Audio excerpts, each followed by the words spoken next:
Peeps, we're back for part 8 of the top frame build of our 3 Degree of Freedom motion simulator platform. Now, this is going to be the basis for our pedal plate that we've talked about. So this will be the base that our pedal plate's going to sit on. The doctor's got another special here that he had lying around that has turned out to be quite a good sized metal for this application. So you are going to have to find yourself 1 metre of 50 by 25 box. Okay, and you'll need 1 metre because we're going to be cutting 2 of these at 440 millimetres in length. 440 millimetres, 2 lengths. Then you're going to find the centre and mark. Do it in the way that you wish. Of course, this is a painted piece that I found. I've used my little scratcher to get that. You are going to drill 2 holes. You're going to drill 1 in 10 millimetres from the very edge. And you'll do this both ends.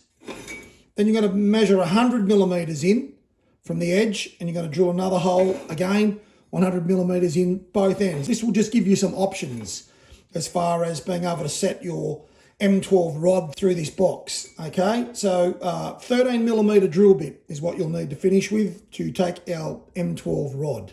Okay, before I throw this on the rig, guys, I just wanted to give you a sense of what's happening with this pedal plate. So you can get the idea what's happening here. These are our 30 by 30s that slide up inside our 35 by 35s on our frame. And then this guy, this will become your pedal plate. Now, as you can see, it's adjustable. This is the advantage of using the rod and this M12 rod and M12 nut system, right? You can put these to whatever width that you desire, and our additional holes at our 10 and our 100 will allow you to shift these rods if you need to. I placed mine at the 100 millimetres inboard position because I think this is going to be the most rigid way of doing this. You will need to purchase no less than 16 M12 nuts to be able to do this. There's 8 nuts used on both sides.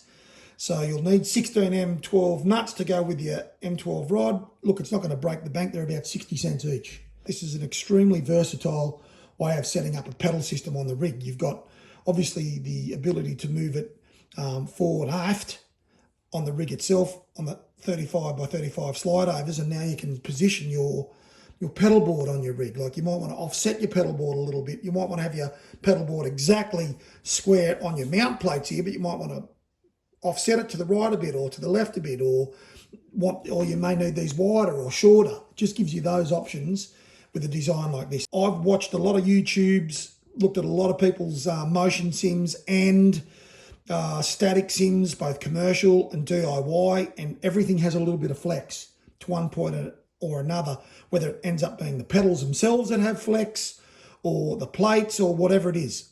You will always have some level of flex. So obviously we want to minimise that as much as we can. So anyway, the only way I'm going to find out if this is going to be suitable is to throw this on the rig now and give it a bit of a test. So that is what I'm going to do. Okay, peeps, the doctor, as always, has been experimenting. He's been tweaking. The alchemy never stops. Okay. So what I'm going to show you guys is the results of the pedal board as is. Okay, now keep in mind, this will require some more tweaking for the doctor. Once he's got his V3 pedals on here, I've got this in the ballpark, right, where I think it needs to be. At the moment, it's just completely level. I haven't got anything offset. The main carrying box there, the 50 by 25, is dead in the centre. But what I wanted to show you is how much pressure I can push on this pedal set, how much force I can apply to it without having any flex. In fact, you'll see the frame flexing before you'll see the pedal board flex. All right, so I've got my arse right in the back of my track racer seat here, right, and I'm going to push the crap out of this. That is not going to be an issue whatsoever. That pedal board will take any high-end pedal set. I'm confident of that. Now, that's because the 50 by 25 and the 16 nuts, they all work together as bracing, locking that solid. And that is only with 1 tech screw at the moment, guys, in our 35 by 35 slide overs here.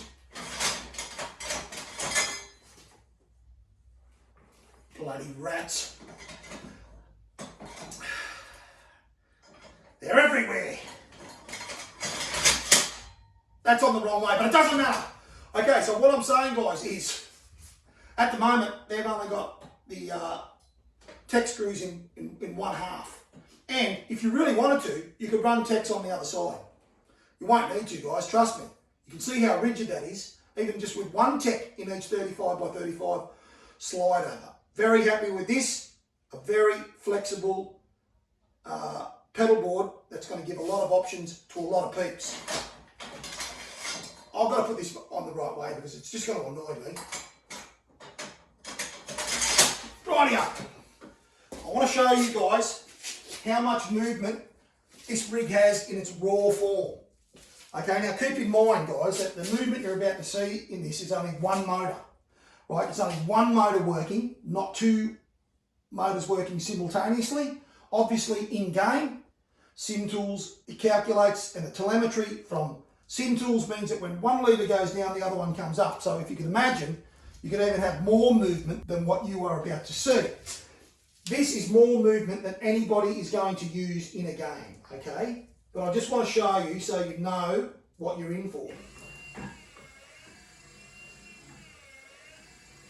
It's a beautiful thing. Okay, now what I just said is 100% true. Okay, you're not going to use that amount of movement in the rig, guys.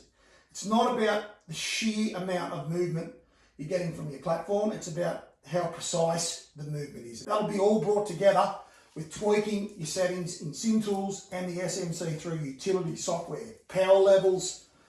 So it's all about voltages, guys, voltages, and then telemetry from SimTools to your motors. But as you can see, you know, if they were both working in unison, you'd practically be getting thrown out of that track racer suit. So rest assured, guys, you have a lot of motion in this. So you don't need to stress about that. Okay, so guys, I hope this is going to give you guys a little bit of encouragement to keep going with this build. There is a ton of space too, by the way, on that pedal board. Like that's just with that pedal board with the 30 by 30s inside the 35 by 35s completely up. And I reckon they could be dropped all the way down and they still wouldn't contact that mid frame. So you've got a lot of flexibility in that pedal board. Really happy about that. That design is a solid design, guys. So I just keep powering on. This was just a quick little one. Guys, I'm still, as I said last time, still waiting for this Fanatec gear to arrive. These half-assed careers yesterday turned up with 2 boxes of the 6, you know, like under the same tracking number. How the hell does that work?